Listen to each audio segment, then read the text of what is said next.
At 10:57 p.m. on May 2nd, 1957, a bullet will change the history of the world. But here's what you need to understand. The bullet will miss. Frank Costello, 66 years old, wearing a $500 suit, carrying $8,000 in cash. They called him the Prime Minister of the Underworld. He was the only major mob figure of his generation to die of old age. Act 1. The Bullet. 10:57 p.m., May 2nd, 1957. The Majestic Apartments. Frank Costello walks into the lobby of the Majestic Apartments on Central Park West. Vincent the Chin Gigante is standing behind a marble pillar holding a .38 revolver. He steps forward and shouts, "This is for you, Frank!" One shot fires. The bullet creases Costello's scalp, tunnels through the skin behind his right ear, and exits without cracking bone. Blood pours down Costello's face. He collapses. The Chin runs. The doorman calls an ambulance.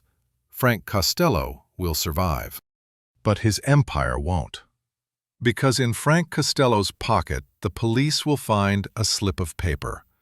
On that paper, casino figures from the Tropicana in Las Vegas, exact numbers, daily receipts, a piece of evidence so damning that it will trigger a Senate investigation and expose the invisible architecture of power that Costello spent 35 years building. The Prime Minister of the Underworld, they called him, the man who never raised his voice, who never killed anyone, or at least who never pulled the trigger himself, who sat at dinner tables with judges and senators, who whispered in City Hall, who built an empire not on bodies, but on favors and handshakes and the careful application of money to the right pressure points. Act 2. Becoming Frank. Ellis Island, 1895. A 4-year-old boy from Calabria, Italy, steps onto American soil. His name is Francesco Castiglia, and he's nobody. His father is a laborer. His family will live in East Harlem in a tenement with shared toilets and rats in the walls. Francesco grows up speaking Italian at home, English in the streets, learning early that there are two worlds, the world of laws and the world of survival, and sometimes those worlds don't overlap. He's 13 when he commits his first crime, robbery. He gets caught, does 10 months in reform school. When he gets out, he's different, harder. He starts working with a gang, running dice games and petty theft operations. By 16, he's making more money than his father ever saw. By 18, he's changed his name. Francesco Castiglia becomes Frank Costello. It's 1909, and Irish names open doors that Italian names don't. Frank understands something crucial. To succeed in America, you adapt. He doesn't just change his name, he changes everything. He studies how successful men dress, how they speak, how they carry themselves. He reads newspapers. He watches how city politics work, who has power, how that power is exercised, where the leverage points are. Other gangsters see government as the enemy. Frank Costello sees it as a business partner. In 1914, he meets Charles Lucky Luciano. They're both in their early 20s, both ambitious, both smarter than the muscle-headed gangsters who think violence is a business strategy. They understand something the old guard doesn't.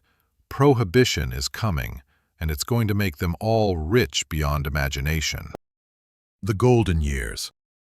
January 17, 1920. Prohibition begins.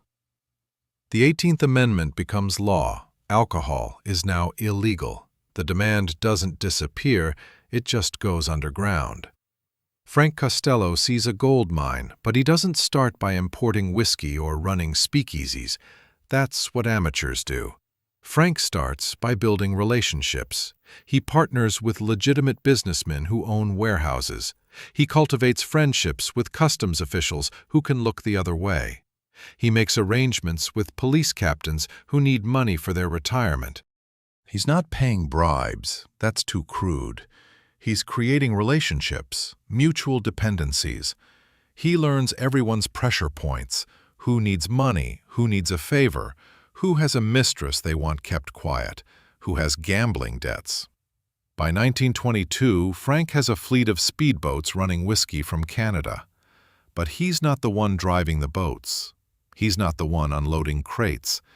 He's in Manhattan, in a restaurant, having dinner with a city councilman. This is his genius. He's not a gangster playing at politics. He's a politician who happens to be a gangster. In 1923, he marries Loretta Gigerman, a Jewish woman from the Bronx. It's a love match, apparently, but it's also strategic. He's building bridges between Italian, Irish, and Jewish gangs. While other mobsters are fighting territorial wars, Frank is forming alliances. With Lucky Luciano, Meyer Lansky, and Bugsy Siegel, he's part of a new generation that sees the future. They'll later call it the Commission, a board of directors for organized crime. The old bosses, the mustache Petes who cling to Sicilian traditions, don't see it coming. In 1931, they orchestrate a purge. The Castellamarese War ends. The modern mob begins. Frank becomes a founding member of the Commission. The Invisible Hand. 1933. Prohibition ends. Amateurs panic. Their business model is dead. But Frank Costello pivots. He moves into slot machines. It sounds small, unglamorous, but in the 1930s and 40s, slot machines are everywhere. Bars, drugstores, restaurants, corner stores, and each machine generates steady, reliable, untraceable cash. Frank creates the True Mint Company and floods New York with 25,000 slot machines. He's not strong-arming store owners. He's offering them a deal. Put my machine in your store, we split the profits. Everyone wins. Except it's illegal. Mayor Fiorello LaGuardia declares war on slot machines. Frank doesn't fight back. He doesn't threaten. He doesn't kill anyone. He just moves his operation to Louisiana. He cultivates a relationship with Huey Long, Louisiana's populist senator who's basically a dictator in the state. When Long is assassinated in 1935, Frank shifts to working with the new power structure. He gets his slots legalized in New Orleans and spreads them across the state. This is the pattern. When one door closes, Frank opens another. Meanwhile, he's diversifying. Gambling casinos in Florida, racetracks in New Orleans, nightclubs in Manhattan. He's a silent partner in dozens of businesses, hidden behind layers of shell companies and frontmen. He's not hiding. He's operating in plain sight, protected by a network so extensive that no one dares touch him. During World War II, the government needs help securing the waterfront against German sabotage. Guess who controls the Longshoremen's Union? Frank's network. He facilitates a deal. The mob protects the docks, and in exchange, Lucky Luciano gets deported to Italy after the war. It's mutually beneficial. The government gets security, the mob gets a favor owed.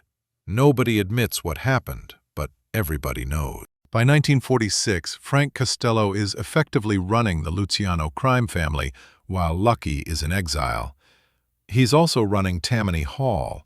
Not officially, there are elected leaders, but Frank controls who gets nominated, who gets funding, who gets the machine's support. When William O'Dwyer runs for mayor in 1945, Frank is one of his biggest supporters.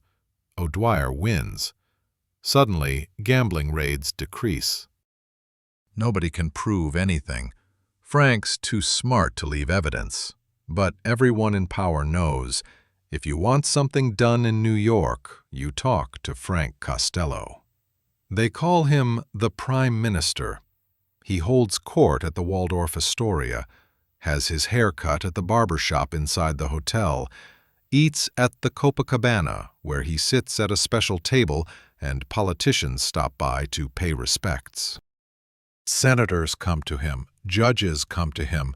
When a bill needs to pass in Albany, Frank makes calls. When a judgeship opens up, Frank has a candidate. In 1950, he's called to testify before the Kefauver Committee, a Senate investigation into organized crime. The hearings are televised. Millions of Americans watch. For hours, America watches Frank Costello's hands, manicured, steady, fidgeting with a glass of water, as he pleads the Fifth Amendment, over and over. This story of hidden power and invisible empires fascinates you? Leave a like and subscribe for more untold histories that shaped our world. Act 3. The Decline. 1950s, the beginning of the end. Fame is toxic when you're a gangster. The Kefauver hearings put a spotlight on Frank that he can't escape. Suddenly, politicians who took his money don't want to be seen with him. Judges who owed him favors distance themselves. The protective network he spent 30 years building starts to fracture.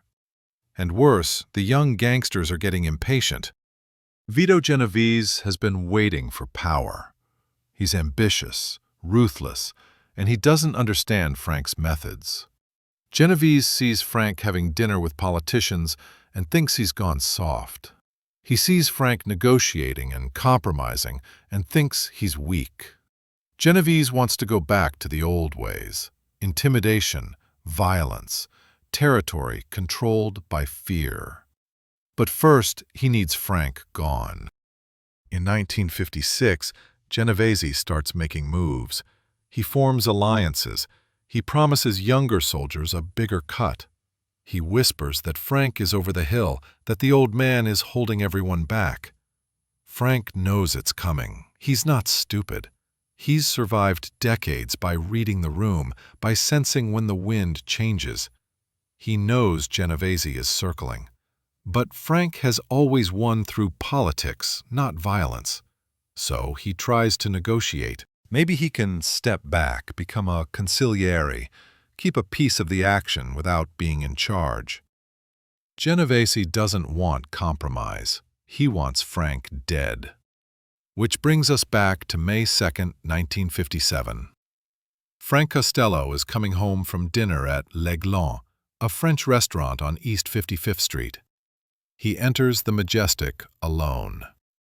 The doorman later testifies that Frank looked tired. The aftermath. May 1957 and beyond.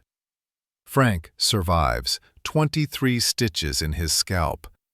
He's out of the hospital in 2 days, but the damage is done. The FBI launches an investigation. The Nevada Gaming Commission opens hearings. Frank's carefully constructed network of legitimate businesses and political connections starts collapsing. Anyone connected to him becomes toxic. In 1957, he's convicted of tax evasion. He appeals, drags it out, but in 1961, he serves 11 months. When he gets out, he's done. He officially retires from the commission. He keeps a few quiet investments, but he's no longer running anything. Vito Genovese takes over, though, ironically, Genovese himself will be imprisoned in 1959, set up by his own allies. Frank Costello spends his last decade doing what he did best, being respectable. He lives in the Majestic, goes to the barber, eats at his favorite restaurants. He's an old man with a past nobody can quite prove. The government tries. In 1961, they start deportation proceedings, trying to send him back to Italy. It drags through courts for years. They can't make it stick. Frank's been in America since he was 4 years old. On February 18, 1973, Frank Costello dies of a heart attack. He's 82. It's peaceful. He's at home, in bed, no drama. His funeral is huge. Hundreds of mourners. Politicians, businessmen, old friends who don't talk about how they know him. The newspapers call him the Prime Minister of the Underworld in the obituaries. What they find when they investigate his estate shocks everyone. he's worth almost nothing on paper. The man who controlled millions, maybe billions over his lifetime, leaves an estate valued at less than $50,000. All the money went somewhere, into investments, into other people's names, into favors that can't be quantified on tax forms. Frank Costello spent 50 years building invisible power, and he was so good at it that even in death, nobody could quite trace where it all went. Frank Costello's story reveals how real power operates in the shadows. If you're captivated by untold histories, hit that subscribe button and turn on notifications. What it meant. The legacy of the Prime Minister. Here's what makes Frank Costello different from every other gangster of his era. Bugsy Siegel got shot in the face in Beverly Hills, executed by his own people. Albert Anastasia was murdered in a barber chair. Lucky Luciano died in exile. Vito Genovese died in prison, betrayed and broken. Frank Costello died in bed at 82 of natural causes. He's the only major mob figure of his generation who survived to die of old age. Why? Because he understood something the others didn't. Violence is the least efficient form of power. Real power isn't about making people afraid of you. It's about making yourself indispensable, making people need you, creating systems where your survival is tied to everyone else's prosperity. Frank never killed anyone, at least not that can be proven. He ordered deaths, certainly, but he wasn't a soldier, he was a strategist. He corrupted democracy more effectively than any terrorist could, not through bombs or manifestos, but through patient, systematic cultivation of the people who make the system run. One favor at a time, one campaign donation at a time, one dinner conversation at a time. By the time anyone realized how deep his influence ran, he'd already been operating for decades. And the thing is, everyone benefited. The politicians got elected, the judges got appointed, the businesses made money, the cops got their envelopes, the city ran smoothly. Frank Costello was the cost of doing business. That slip of paper in his pocket, the one found after Gigante's failed assassination, it wasn't just evidence of gambling, it was evidence of how deeply organized crime had penetrated legitimate society. The Tropicana wasn't a mob front, it was a licensed casino operating with state approval. But Frank had a piece of it hidden behind corporate layers. That's what he built, not a criminal empire separate from America, a criminal empire woven into America. When he died in 1973, the New York Times said the full extent of his activities remained unknown. His epitaph isn't that he was the most violent, or the richest, or the most feared, but that nobody ever really knew the full scope of what he controlled. The Prime Minister of the Underworld, the man who never raised his voice, who never pulled the trigger, who wore $500 suits and had dinner with senators and ran half of New York from a table at the Copacabana. And the terrifying thing, the thing that should keep you up at night, is that Frank Costello wasn't unique. He was just better at it than most. How many Frank Costellos are operating right now? How many people who seem like respectable businessmen or political operators are actually something else? How many systems of power have been quietly corrupted by patient, intelligent people who understand that real control doesn't look like control at all? Frank Costello proved that you don't need a gun to run a city. You just need leverage, patience, and the understanding that the right handshake is worth more than 1,000 bullets. In 12 minutes on May 2, 1957, Vincent Gigante failed to kill Frank Costello, but in a way, he succeeded. That single bullet, the one that missed, did what 30 years of law enforcement couldn't do. It exposed the Prime Minister, made him visible, destroyed the careful illusion of respectability. Frank Costello survived the bullet, but he never recovered from everyone finally seeing him clearly. What did you think of Frank Costello's rise and fall? Share your thoughts in the comments below. Don't forget to like and subscribe for more forgotten histories. If you want to dive deeper into stories of hidden power and untold empires, hit that subscribe button now and never miss an update. Want to read the complete, untold story of Frank Costello and the hidden architects of power? The full narrative with exclusive details is available now. Discover the Prime Minister of the Underworld's complete legacy.